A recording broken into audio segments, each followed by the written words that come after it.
በስመ አብ ወወልድ ወመንፈስ ቅዱስ አሐዱ አምላክ አሜን። በስመ አብ ወወልድ ወመንፈስ ቅዱስ አሐዱ አምላክ አሜን። በስመ አብ ወወልድ ወመንፈስ ቅዱስ አሐዱ አምላክ አሜን። ሰላም ሰላም፣ እንደምናችሁ? ደህና ናችሁ ቤተሰቦቼ? ሁላችሁንም ሰላም ብያለሁ። ሰላም እግዚአብሔር ከሁላችን ጋር ይሁን። እንደ እግዚአብሔር ፍቃድ ዛሬ ትንሽ እንነጋገራለን። እንነጋገረው በዚህ መጽሐፍ ቅዱስ በኦሪት ዘዳግም ምዕራፍ 13 ጀምሮ ከቁጥር 9 አንስቶ እስከ ቁጥር 10 ባለው ዙሪያ እንነጋገራለን ማለት ነው እና እግዚአብሔር እሱ ቸሩ መድኃኔዓለም ያግዘን። ኦኬ። አምላክ እግዚአብሔር ወደሚሰጥህ ምድር በገባህ ጊዜ እነዚያ አሕዛብ የሚያደርጉትን ርኩሰት አታድርግ ዘንድ አትማር። ወንድ ልጅም ወይም ሴት ልጅን በእሳት የሚሰዋ ሟርተኛም፣ ሞራ ገላጭም፣ አስማተኛም፣ መተተኛም፣ በድግምት የሚጠነቁልም፣ መናፍስትንም የሚጠራ ጠንቋይ፣ ሙታን ሳቢ፣ በወፍ የሚያሟርት በአንተ ዘንድ አይገኝ ነው የሚለውና ይሄንን እንደ እግዚአብሔር ፍቃድ እንነጋገራለን ማለት ነው። ቸሩ መድኃኔዓለም እሱ ያግዘን። እንግዲህ በአንተ ዘንድ አይገኝ ነው ያለው ቸሩ መድኃኔዓለም። እሱ ክብር ምስጋና ለእሱ ይሁን፣ ለድንግል ልጅ በጌታችን በኢየሱስ ክርስቶስ ለአመን ለድንግል ማርያም አስራት ልጆች ሆነን የተሰጠን ሁሉ ድግምትም አስማትም ሟርትም በእኛ ላይ አይሰራም ብለን እናምናለን። በእኛ ላይ አይሰራም ስንል ዝም ብሎ በከንቱ አይደለም፣ በእምነት ነው ሊሆን የሚገባው። አዎ በእምነት ነው መሆን የሚገባው። እምነት ደግሞ እምነት ስንል በአፍ አምነን በልብ ማንከተለው ከሆነ እምነትን መስቀሌን የምትወደኝ ከሆነ መስቀሌን ተሸክመ ከኋላ ተከተለኝ ያለውን ቃል ለመፈጸም እናት አባትን፣ ምስትን፣ ልጆችን ትተ ንብረትህን ትተ መስቀልን ከኋላ ተሸክመ ተከተለኝ ነው አለው እንግዲህ ኢየሱስ ክርስቶስ። ይህንን ለማድረግ ደግሞ እኛ የተግባር ሃይማኖት እምነት ሊኖረን ይገባላል ማለት ነው። ያ ማለት ምንድነው? ክርስቶስ በዚህ ምድር ላይ 33 ዓመት በሚመላለስበት ወንጌል በረሃ ለበረሃ እየዞረ በሚያስተምርበት ሰዓት ምንድነው የሰጠን ነገር አለ። አንድ እምነት ነው። ሁለት በእምነት ጸንቶ መኖር ነው። ሶስተኛ በእምነት እንዴት ጸንተን መኖር እንደሚገባን እያንዳንዱን ነገር አሳይቶናል ወይም አስቀምጦልናል ማለት ነው። ይህ ማለት አንደኛው ጾም ነው። ጾም በበረሃ እሱ እንደጾመው በገዳመ ቆሮንቶስ 40 ቀን 40 ሌሊት ያለ ምግብ ያለ ውሃ ነው የኖረው ማለት ነው። እና ያንን ተግባር እሱ የተገበረውን እኛ እንድትተገብሮ የሰጠን አደራ ነው። ያን አደራ ልንወጣ ይገባናል። በመቀጠል ደግሞ መጸለይ እንዴት እንዳለብንም ደግሞ እንደዚሁም አስተምሮናል። ይሄም እሱ በደብረ ዘይት ወጥቶ ከሶስቱ ሐዋርያቶች ጋራ በደብረ ዘይት ተራራ ላይ ወጥቶ እንደጸለየ እና ጴጥሮስም ጌታ ሆይ በዚህ ለመኖር ለኛ መልካም ነው ያለበት ወቅት ነው ማለት ነው። እንደውም መጽሐፍ ቅዱስ ምንድነው የሚለው? ልብሱ ከመብረቅ ወይም ከፀሐይ ብርሃን ወይም ከወተት በላይ ይነጣል ነው የሚለው። ልብሱ ተቀየረ፣ ብርሃን ሆነ እና ያንን ብርሃን እነሱ ማየት መቋቋም አቅቷቸው ነበረ። አብሮት ከነበሩ ማለት ነው። እና ያኔ ሲጸልይ እንደነበረ ያሳያል ማለት ነው። አዎ እና መጾም መጸለይ የግዴታ ያስፈልገናል። እንደገና ቤተክርስቲያናችን ደግሞ የምትሰጠን ነገር አለ። በመጾም በመጸለይ ውስጥ መስገድ እንዳለ፣ አስራት በኩራት ማውጣት እንዳለ ያስተምሩናል እና እንደዚሁም ክርስቶስም ራሱ በበረሃ በሚጓዝበት ሰዓት ካለ ላይ አንዱን ለተራበ ስጥ ብሎ መንገድ ላይ ተቀምጦ ለሚለምን ሰው አንስቶ ሲሰጥ እንደነበረ ያመለክታል። እኛም ሰጭ እንድንሆን ሲያስተምር እንደነበረ ነው ማለት ነው። እና ይሄ ነው እምነት ማለት ነው። እምነታችን ይሄ ነው። ክርስቶስን ከተከተል ከክርስቶስ ብዙ ነገር እንደምንማር ያሳየናል ማለት ነው። እና ይሄንን እምነት ተከትሎ የማይሄድ ይሄንን ነገር ተግባራዊ የማያደርግ ግን ምንድነው ያለው? በውስጣቸው የበግ ለምድ ለብሶ የሚዟዟሩ አሉና ተጠንቀቁ ብሏል። በቅድስት ቤተክርስቲያን ውስጥ እኛ የማንጠብቃቸው የማናስባቸው አባት ብለን የምናምናቸው ሰዎች ግን ከበስተጀርባ ደግሞ ሌላ ነገር ሲያደርጉ እናያለን።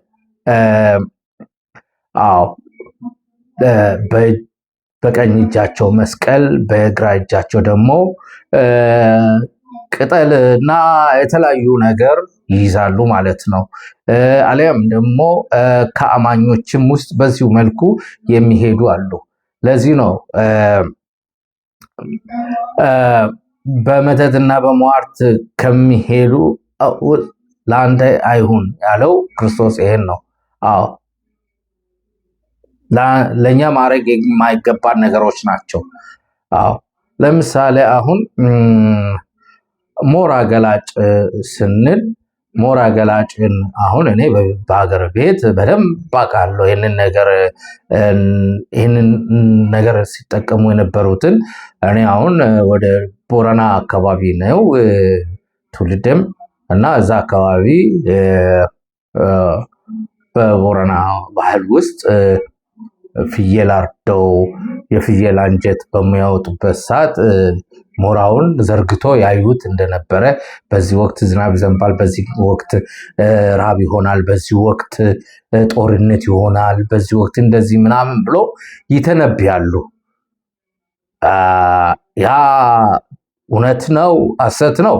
እሱ እኛ ለምናውቀው ሰዎች በቃለ እግዚአብሔር የታነጸ ሰዎች ግልጽ ምን እንደሆነ እናውቀዋለን።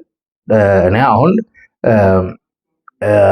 ዛሬም ነገም የምናገረው እድሜ ለመላከ መንክራት መምህር ግርማ ወንድሙ እንደዚሁም ለሌሎች አባቶቻችን በዚህ በመናፍስት ዙሪያ ለሚያስተምሩን በጣም ትልቅ ክብር አለኝና እነሱ ባስተማሩን በገለጹልን ነው የነቃነውና ሁላችንም እስከዛሬ የማናውቃቸው ነገሮች ግን ተገልጦ ቁጭ ያለ በመጽሐፍ ቅዱስም ያሉ ማስረጃዎች ነው እነኚህ አባቶችና መምህራኖች እየሰጡን የመገቡን ያሉት ማለት ነው። እና አሁን በእነዚህ ሰዎች እምነትና አካሄድ ለነሱ እውነት ሊሆን ይችላል፣ ለእኛ ግን ደግሞ በጣም ሐሰት እንደሆነ ማረጋገጥ እንችላለን። ለምን? ከሞራ ላይ ምንም የሚተነበየው ነገር የለም፣ ውሸት ነው። ምንም ነገር ስራ ስሩን ተከትሎ ነው የሚሄዱት። ያንን ስራ ስር ነው የሚያዩት። ከዛ መንፈሱ የሚነግራቸውን ነው በጆሮአቸው የሚነግራቸውን እነሱ በአፋቸው ይናገሩታል። ሌላ ነገር የለም እንጂ እንዴት ነው ከአንድ እንስሳ አንጀት ውስጥ የወጣውን ነገር ሞራውን ዘርግቶ ይሄ ነገር እንደዚህ በዚህ ጊዜ ይሆናል፣ ይሄ ነገር እዛ ላይ አልተጻፈም እኮ። እዛ ላይ የተጻፈ ነገር የለም። ዓይን ያለው ይየው የተባለው ለዚህ ነው። ጆሮ ያለው ይስማ ያስተውልም ተብሎ የተጻፈውም ለዚህ ነው። ማየት ማመን የሚባልም ነገር አለ። ሞራ ላይ የተጻፈ ነገር የለ፣ የተለጠፈ ነገር የለ። ስራ ስር ነው ያለው። በቃ ሌላው ሞራ ነው፣ ስብ ነው። በቃ የስብ ስብስብ ነው እዛ ጋ ያለው። እግዚአብሔር የፈጠረው ስብ ነው እንጂ የተጻፈ የተለጠፈ ነገር አንዳችም ነገር የለም። መንፈሱ ግን እነሱ ያን ነገር በሚያደርጉበት ሰዓት መንፈሱን በውስጣቸው ስለሚያነግሱት ያ መንፈስ በዛ ወቅት በጆሮአቸው ሹክላል፣ ይነግራቸዋል። ሞራውን ዘርግቶ ትንታኔ ይጀምራሉ ማለት ነው። እና ያንን በእነሱ አካሄድ በእነሱ ዙሪያ ያሉት ሁሉ እነሱ የሚሉትን ነገር ሁሉ አምኖ ይቀበሉታል ማለት ነው። እና ያ ነገር በአጋጣሚ እግዚአብሔር ዝናብ ቢያዘም የተባለው ነገር እውነት ነው ሊሉ ነው። አሊያም ደግሞ ዝናብ ሳይዘንብ ቀርቶ ድርቅ ቢሆን ይሄ የእግዚአብሔር ስራ ነው ላይሉ ነው። እግዚአብሔር እነሱ የሚያምኑት እንግዲህ እግዚአብሔር ይሄን ድርቅ እንዳመጣ ሊያስቡ ይችላሉ ማለት ነው። ወይም ያ ለምን ኦልሬዲ መንፈሱ ነግሯቸዋል ድርቅ ይሆናል ብሏል። እና ያ ድርቅ ሲከሰት ደግሞ በትክክል ሞራ ገላጩ የተናገረው ነገር በትክክል እንደተፈጸመ ያምናሉ ማለት ነው። ይሄ ተገቢ አይደለም። አዎ ለኛ ለምናም ጭራሽ ተቀባይነት የለውም። በእነሱ ግን ተቀባይነት ሊኖረው ይችላል፣ ሊያምኑት ይችላሉ ብለን እናስብ እንችላለን። ግን አይደለም። ይሄ የተሳሳተ አካሄድና መንገድ በእግዚአብሔርም ላይ መነሳሳት እንደመሆን ያሳያል ማለት ነው። በትክክል በእግዚአብሔር ላይ ደግሞ አይሁዳን ክርስቶስን በቀራንዮ አደባባይ እንደሰቀሉት በጲላጦስ አደባባይ እንደገረፉት እነሱም ዛሬ እየገረፉት እየሰቀሉት እንደሆነ ነው የሚያሳየው ማለት ነው። ይሄ ሌላ ነገር የለውም። አይከራ ዱቢፍቱ ደግሞ ሲባል አሁን እዛው በእኛ አካባቢ ላይ አሁንም እኔ ልጆኜ አስታውሳለሁ ደቡብ ብሔረሰብ ውስጥ ቡርጂ የሚባል ብሔረሰብ አለ። ይሄንን አይከራ ዱቢፍቱ የሚለውን ነገር እኔ እነሱ ላይ ነው ያየሁት ለመጀመሪያ ጊዜ።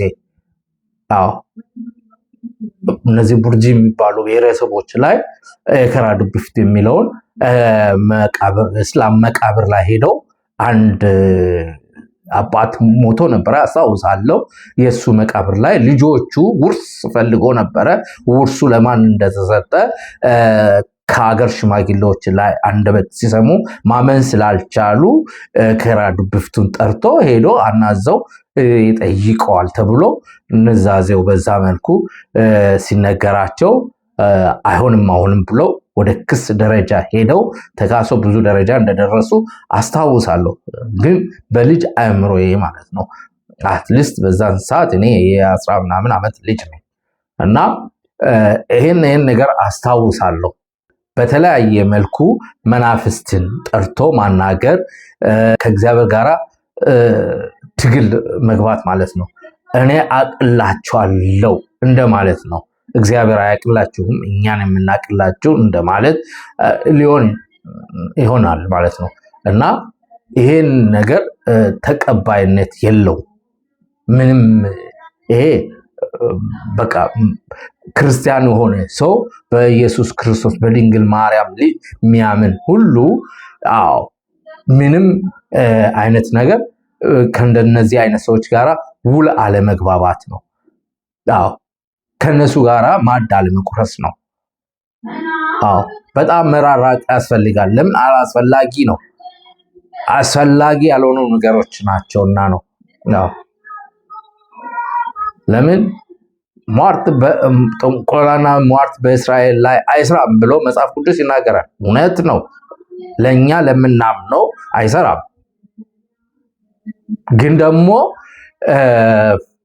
ይሰራል ብሎ በጎን ደግሞ እምነት በልብ ነው እያሉ ወደማይሆን ጎዳና ለሚሄዱ ደግሞ መጨረሻው ሞት ነው የሚሆነው። ለምን ሁለት እግር አለኝ ተብሎ ሁለት ዛፍ ላይ አይወጣም አይደል? መቼም ያ እስከሆነ ድረስ እነዚህ ነገሮች አለማተግበር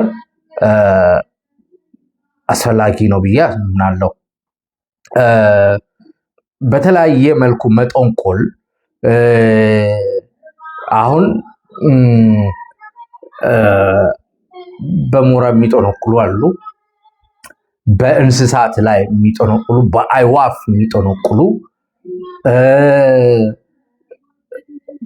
በቃ ተፈጥሮ በፈጠራቸው ነገሮች ሁሉ ላይ መናፍስትን እያሳረፉ መጠንቆል ራሱ ተገቢ አይደለም። እንደ መጽሐፍ ገላጮች መጽሐፍ የገለጡ የሚጠነቁሉ ደብተራ ዛሬ የምንለው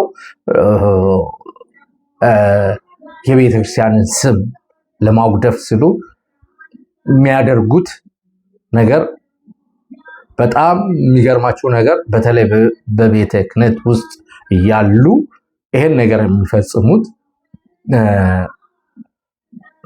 ከድቁና አንስቶ እስከ ክህነት ያሉ አሊያም ደግሞ መርጌታዎች እነዚህን ነገሮች የሚያደርጉት በትክክል የምነግራችሁ ነገር አምኖበት ነው። ሳያምኑት ምንም የሚያደርጉት ነገር የለም። ለምን? ከአጋንንቱ ጋራ ተዋውሎ ተስማምቶ ተፈራርሞ በደማቸው ወይም በሌላ ሰው ደም ወይ በእንስሳት ደም ተፈራርሞ ነው እዚህ ውስጥ የሚገቡት እና ቤተክርስቲያንም እየመጡ ያገለግላሉ። እዚህም ደግሞ በጎን ሌላ ስራ ይሰራሉ። እነዚህ ናቸው አሁን እኛን እያሸበሩ እኛን ከእምነት እያወጡ ያሉ። ብዙ ወንድሞቻችንን እና እህቶቻችን ወደ መናፍቃን አዳራሽ ወይም ወደ ሌላ እምነት የሚሄዱት በእንደነዚህ አይነት ሰዎች ናቸው።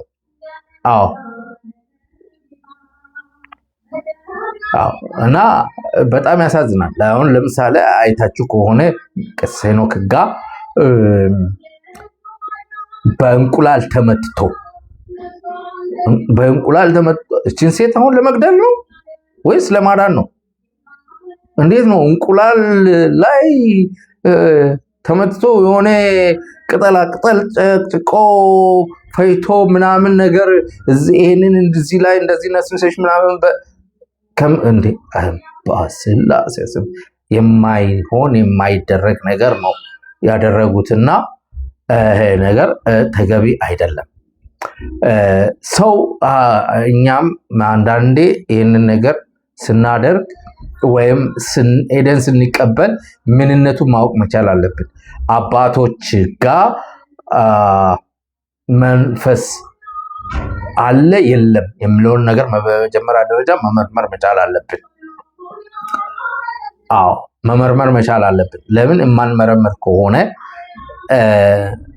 እንደወረደ የምንቀበል ከሆነ እኛም ተጎጂዎች ነን።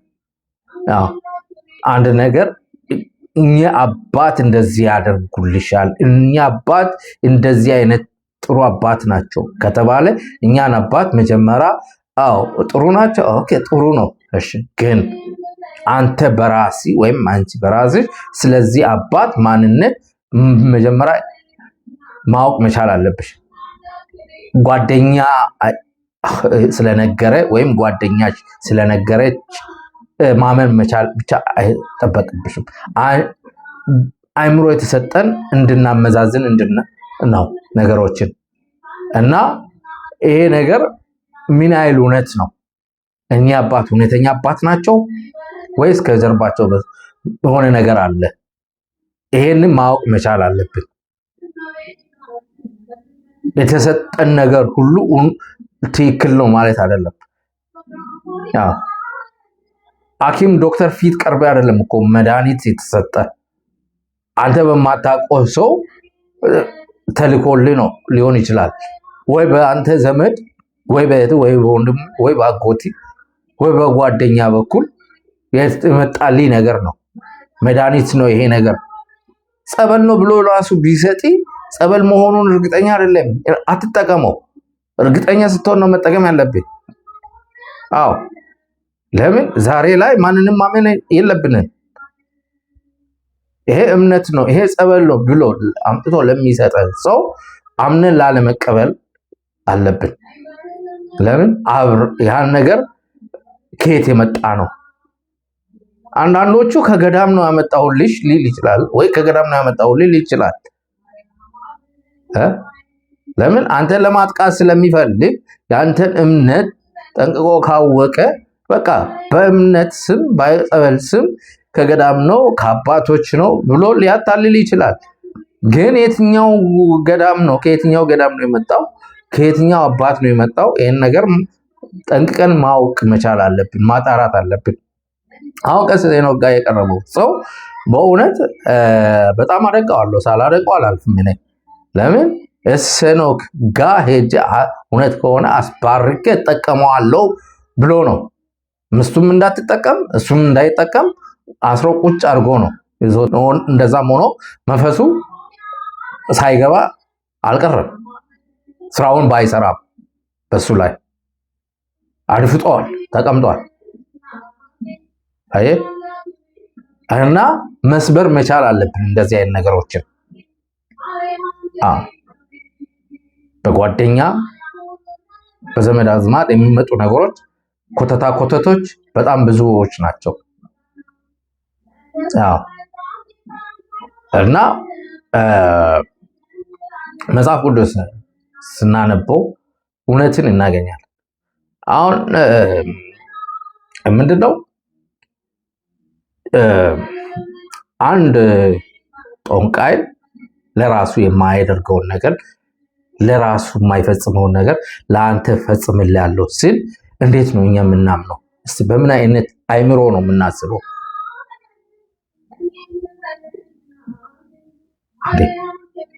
ለምንድን ነው የማናገናዝበው? ለምንድን ነው ግራቀኛችንን የማናየው? እሱ ማን ነው ለእኔ የሚያቅልኝ? ቅጠል በጥሶ ስራ ስር በጥሶ ጨቅጭቆ አምጥቶ እንካ ይሄ ነገር ለአንተ መድኃኒት ነው ብሎ ቢሰጠኝ እሱ ማን ነው? አያችሁ፣ አይምሯችን አለመስራቱ ይሄን ያህል ደንዝዘናል ማለት ነው። ደንዝዘን ቁጭ ብለናል ማለት ነው። ለምን? የእግዚአብሔርን ኃይል እያወቅን የእግዚአብሔርን ማንነት እያወቅን ግን እግዚአብሔርን ትተን የማይጠቅመንን አጋንንት ፍለጋ እንሄዳለን። እስቲ መጀመሪያ ለራሴ አድርግ ብንለውስ? አንተ ለራሴ አድርግና ለአንተ ከሆነ እኔ የምጠቀመዋለሁ ማለት እኮ ነው በአጭር አማርኛ። በቃ ይሄን ሰው ከራስ መሸኘት ይቻላል እኮ አምነ ከተቀበል ነው። ግን እንደ ኳስ ይጠልዘናል ይሄ ሰው። ስለዚህ ተገቢ አይደለም፣ አስፈላጊ አይደለም ይሄን ሰው መስማታችን። አስፈላጊ አይደለም፣ መሆንም የለበትም። እግዚአብሔር ብቻ ይዘን ድንግል ማርያምን ይዘን ቅዱሳን ጻድቃንን ሰማዕታትን ይዘን መላእክትን ይዘን ነው መጓዝ ያለብን እኛ እንጂ በእነዚህ ሰዎች መታለል የለብንም። ዘመናችንንም ለነሱ መስጠት የለብንም። እድላችንን ለነሱ መስጠት የለብንም። ሳናቅ ሊያፈዙን ሊያደነሱን ይችላሉ። እኛ እያወቅን ግን ወደ እነሱ የምንሄድ ከሆነ የኛ ጥፋት ነው እንጂ የእነሱ ጥፋት አይደለም። እኛ ሳናቅ ቀድመውን ካፈዘዙን ካደነዘዙን እነሱ ባዘዙን መንገድ ነው እነሱ በቀደዱን ቦይ የምንፈስላቸው።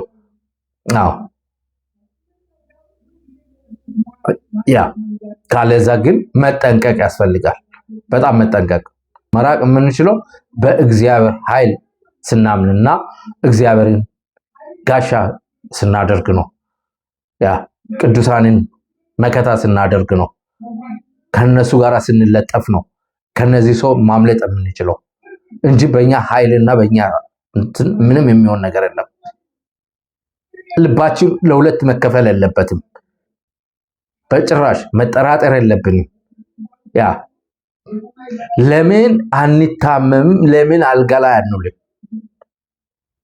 ሊምረን ሊገለን የሚችል አንድዬ መድኃኒዓለም ብቻ ነው፣ ሌላ ማንም የለም።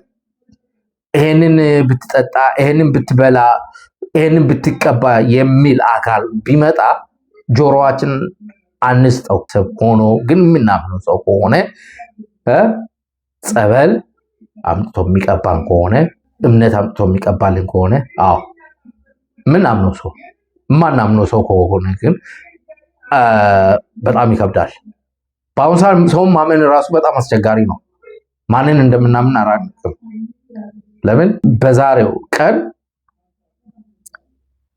ከሞላ ጎደል እናት አባትም እህት ወንድምም ሊታመን አይቻልም። አጎት አክስት ምናምን እንዴት መታመን አይቻልም። ለምን እየሰማን ያለው ነገር እያየን ያለው ነገሮች በጣም ከባድ የሆኑ ነገሮች ስለሆኑ ማለት ነው።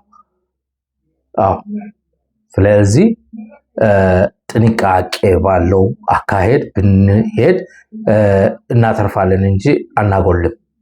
አዎ በጣም እናተርፋለን ጥንቃቄ ባለው መንገድ ከሄድ። እህቶቼ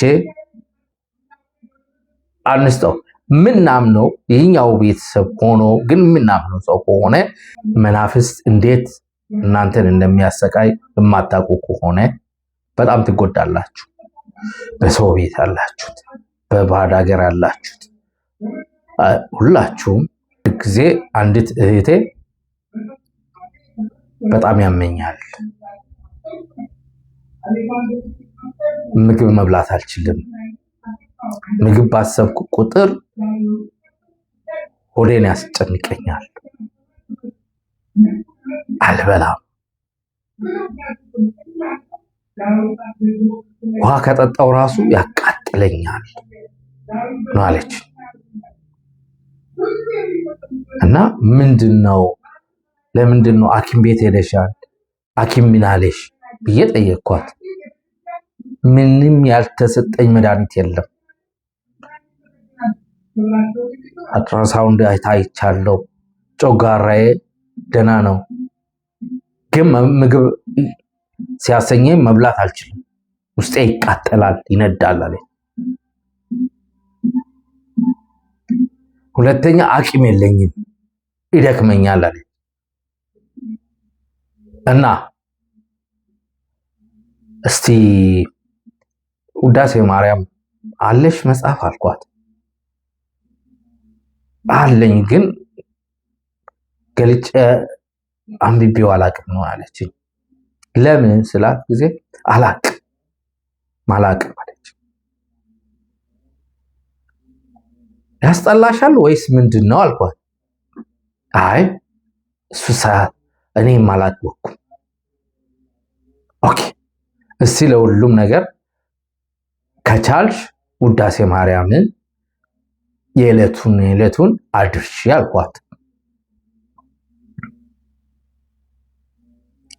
እና አቅም ካለሽ ቢያንስ 12 ስገጂ አልኳት። እና ወገቤን ያመኛል አለችው። ጎንበስ ማለት ብዙም አልችልም። ኦኬ ተንበርክከሽም ቢሆን 12 ባትሽም 7 ስገጂ አልኳት። እና ያንንም ማንበብ ካልቻልሽ ዩቱብ ላይ ግቢና ውዳሴ ማርያምን ማዳመጥ ሞክሪ። መዝሙረ ዳዊት አሉ። እነዚህን አይነት ነገሮች ዩቱብ ላይ ታገኛለሽ እና የጸሎት ሁኔታዎችን እነሱን አዳምጪ ያልኳት። በቃ በጸሎት ጠዋት ስትነሺ እነሱን ክፈችና አዳምጪ፣ ማታም ስተኝ አዳምጫቸው አልኳት። እና በምታዳምጭበት ሰዓት ፊት ለፊትሽ በሃይላንድም ይሁን በብርጭቆም ውሃ ፊት ለፊትሽ ላይ አስቀምጭና አዳምጪ ያልኳት። ቁጭ ብለሽ ከጨረሽ በኋላ ግን በስመ ስላሴ ብለሽ ባርከሽ ጠጪው አልኳት። ይገርማችኋል እቺ ልጅ በ15ኛ ቀን ደውላ ለመጀመሪያ 3 ቀን በጣም ነው የታገለኝ። መስማትም ሆነ ማንበብም አልቻልኩም ነበር። ግን እየታገልኩ መጨረስ ሞከር ስጀምር ቀለል እያለኝ መጣ እና ምንድነው ይሄ ነገር ስትለኝ ጥሩ እንደዛ ከሆነ እስቲ የመላከ መንክራት መምህር ግርማን ትምህርት አዳምጪ፣ እዛው ዩቱብ ላይ ፈልጊ ያልኳት። የቄስ ሄኖክን የመምህር ተስፋዬን ትምህርት ፈልገሽ አዳምጪ ዩቱብ ላይ አሉ አልኳት። ስለ መናፍስት የሚያስተምሩ ነገር ስላለ አልኳትና በነገራችን ላይ አልኳት አንቺ የምትሰሪበት ቤት ሰዎቹ እንዴት ናቸው ምናምን አልኳትና ጠየቁ። ማለት አለችኝ አይ ባዕድ አምልኮ ምናምን እንደዚህ ያደርጋሉ እንዴ? የምታውቂው ነገር አለ? ለየት ያለ ነገር የምታዩ ነገር አለ? እየጠየኳት ሴቲቱ የሆነ ነገር ታደርጋለች፣ ግን ምን እንደሆነ አልገባኝም አለችኝ። እና ቀናት አሏት ወታ ትሄዳለች። ከስንት አንድ ጊዜ ደግሞ ወታ ትሄዳለች። የምትሄድበት ቦታ አላውቅም። እና ከዛ ስትመለስ የሆነ ነገር ለእኔ ይዛልኝ ትመጣለች አለ። ባልቅ አልኩኝ። አሁን ነገሩ ገባኝና በቃ አየሽ አይደል አዋቂ ጋር ነው የምትሄደው አልኳት። አዋቂ ጋር ነው ሄዳ የምትመጣው። ከዛ የምትመጣውን ነገር ለአንቺ የምትሰጠው አንቺን እሷ ጋር እድሜ ልክሽን እንድትኖሪ ወይም ለእሷ ባሪያ ሆነሽ እንድትኖሪ እንድትገዥላት፣ በቃ እሷ የምትልሽን ብቻ እንድትፈጽሚላት የምትፈልግ ሴት ናት አልኳት። እና በነገራችን ላይ አልኳት ቤተሰቦች ስሳ አልኳት እስቲ በልጅነትሽ የምታውቂው በቤተሰብ ውስጥ የሚፈጸሙ ነገር ይኖራሉ? አራት ድሮ ጫለ ነበረ አለችም። እና ያው ተጨለው የሚዘጋጀው ቂንጨውን ምናምን ሁሉ ስበላ ነው አደግኩት አለች። ታዲያ የቤተሰብ ጣጣም አለብሻ አልኳት አለች ስትለኝ አዎ አልኳት። ይሄንን ትምህርት አዳምጪ የምልሽ ለዚህ ነው፣ ታተርፍበታለሽ፣ ትድኛለሽ የኔ እናት አልኳት። እና በእውነት ከዛ በኋላ ከረጅም ጊዜ በኋላ ደወለችልኝና ወንድም አለም በጣም እጅግ አርጌ ነው የማመሰግነ ስለ ምክሪ ስለሰጠኝ ነገር ሁሉ በእውነት ከብር በላይ ከወርቅ በላይ እንደሰጠኝ ነው የምቆጥረው። ዛሬ እግዚአብሔር ይመስገን በእግዚአብሔር ቸርነት ደህና ሆኛለሁ አለችኝ። እንዳልከው ሴቲቱዋ እኔ ጥሩ እናት መስላኝ እንደ እናት የነበረ ማያት ምንከባከባት አለችኝ። ግን እሷ እኔን እየገደለች እንደነበረ አላወቅኩም ማለት ነው። እና ከሷ ለቅቄ ልወጣ ሁሉ ካሰብኩ በኋላ አይ ለምን ብዬ አንድ ቅርብ ጓደኛ የነበረችና እንደዚህ ነው ነገሩ ምናምን ብዬ ምክራት፣ እሷም አይ ከምትሄጂ ከምትጠፊ እዚህ ሆነሽ ታጊያትና ለሷም ጸልየ አለችኝ። እሷም እንዳንተው የሆኑ ነገሮችን መከረችኝ እና በጣም ደነቀኝ። አላቅም አለች። እንደዚህ አይነት ነገር እንዳለ አላቅም ነበረ። ይበልጥ ደግሞ አንተ ነገርከኝ ነገር ሁሉ አእምሮ ላይ የመጣ ያቃጭል እንደነበረ አስታውሳለሁ ብላኝ ነገረችኝ ማለት ነው። እና ይሄ ነው በቃ እኛ መንቃት ያስፈልገናል። ለእህቶቻችን ለወንድሞቻችን ማወቅ የምናውቀውን ነገር ማካፈል በጣም ጥሩ ነገር ነው። እኛም እናተርፋለን፣ እነሱም ያተርፉበታል። አዎ ለምን ራስ ወዳድ መሆን የለብንም። የምናውቀውን ይዘን መቀመጥ የለብንም። ለወዳጆቻችን ማካፈል መቻል አለብን። እኛ ካለፍንበት መንገድ እነሱም እያለፉበት ካሉበት መንገድ እንዲመለሱ ሰው እንዲሆኑ የሰው ሰው መሆን ምን ማለት እንደሆነ ማወቅ እንዳለባቸው ማስረዳት ማሳወቅ የኛ ፋንታ ነውና ንፉግ አንሁን። የምናውቀውን ነገር ልናጋራ ይገባናል። አንድ ነፍስ ማዳን ትልቅ ነገር ነውና ይሄን ነው ልል የምፈልገው። በጣም ስለ መናፍስት ከባድ ነገሮች ነው በሰው ሕይወት ውስጥ የሚያልፉትና ይሄ ነገር ልንሰብረው ልናቆመው ይገባል። በእግዚአብሔር ኃይል በእግዚአብሔር ቸርነት ይህንን የምናደርግ ከሆነ ሁሉ ነገር መስመር ይይዛል። ይህን ስናደርግ ደግሞ በእውነት ከቤተ እግዚአብሔር መራቅ የለብንም። አትሊስት ቤተ እግዚአብሔር መሄድ ባንችል ባለንበት ቦታ ሆነን በቤታችን ውስጥ መኝታችን አጠገብ ብዙ ቦታ አያስፈልገንም እኮ አንድ ምስለ ፍቅሯ አስቀምጠን የእመቤታችንን ምስል ወይ ቅዱስ ሚካኤልን አስቀምጠን በትንሹም ቢሆን አስቀምጠን እሳች ጋር የግድ ወደ ምስራቅ ብቻ መዞር የለብንም። ካልተመቸ ቦታው ቅዱሳን ምስል ካሉ እነሱ ፊት ለፊት እየሰገድ እየጸለይ ራሳችን መታደግ እንችላለን። መልአከ መንክራት ብዙ ጊዜ ቤታችሁ ውስጥ 1 ሜትር ለእናንተ በቂ ነው። ቆማችሁ የምትሰግዱበት ቦታ፣ ቆማችሁ ውዳሴ ማርያም የምታደርሱበት ቦታ በቂ ብዙ ቦታ አይወስድባችሁም ነው የሚሉት። ያችን ቦታ ለማጣት እንዴት አልኩ መኝታችን ቦታ ላይ ቢሆን ከግርጌም ቢሆን ራስጌም ቢሆን በሆነ ቦታ ላይ በቃ ከመኝታችን አጠገብ ራሱ ጎኑ ላይ እዛው ሌላ ቦታ ባናገኝም ከመኝታችን ስንወርድ ያችን ቦታ ምንጣፍ አንጥፈን መስገድ እንችላለን። በጣም ቦታ ከጠበበን ማለት ነው። መጸለይ እንችላለን፣ መስገድ እንችላለን። ይህንን ማድረግ ግዴታችን ነው። መጾም የምንችል ከሆነ መጸለይ የምንችል ከሆነ መስገድ የምንችል ከሆነ ምንም የምንፈራው ነገር የለም።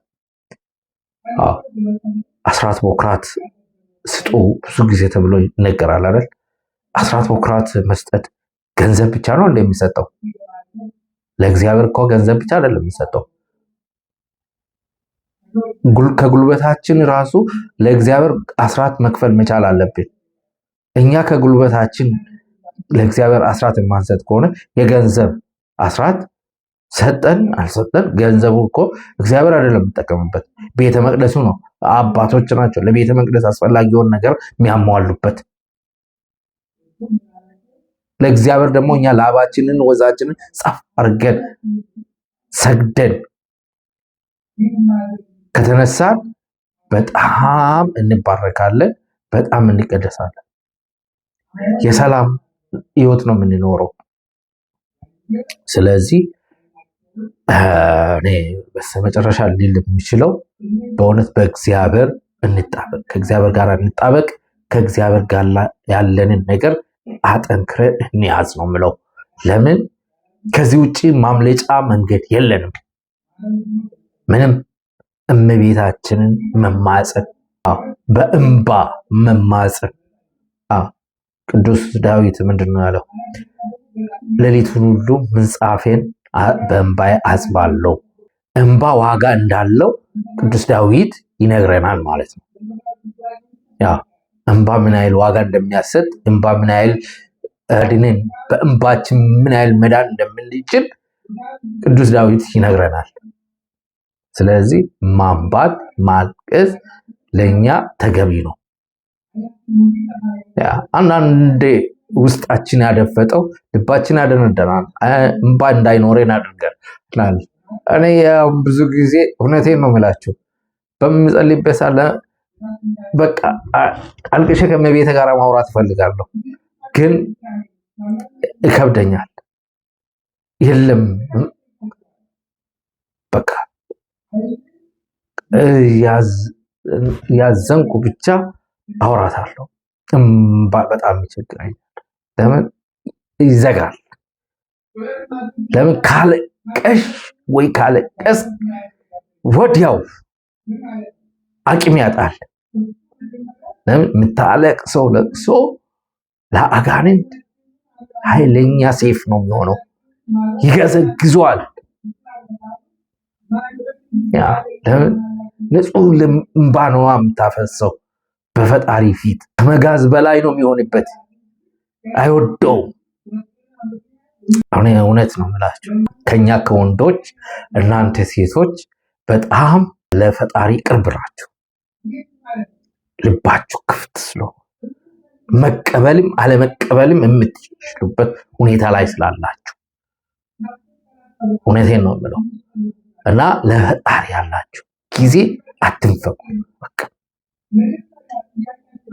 በተለይ በዚህ ምድር ላይ ምንም አይነት ብልጭልጭ ነገር ተጠቅመን መኖር የለብንም።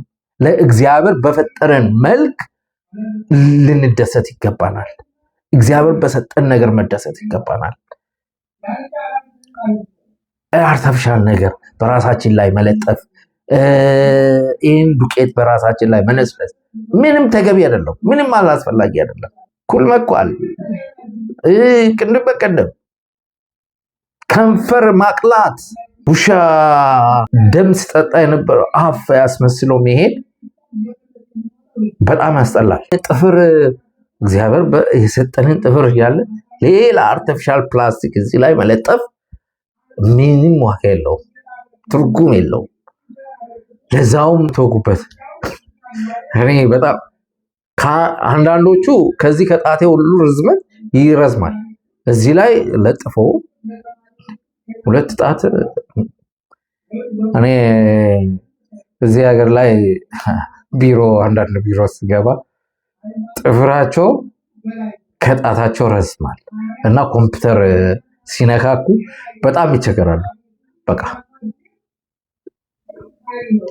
ሰው ኮምፒውተር እንደዚህ ነው ጽፏል፣ እነሱ ግን እንዲህ ነው።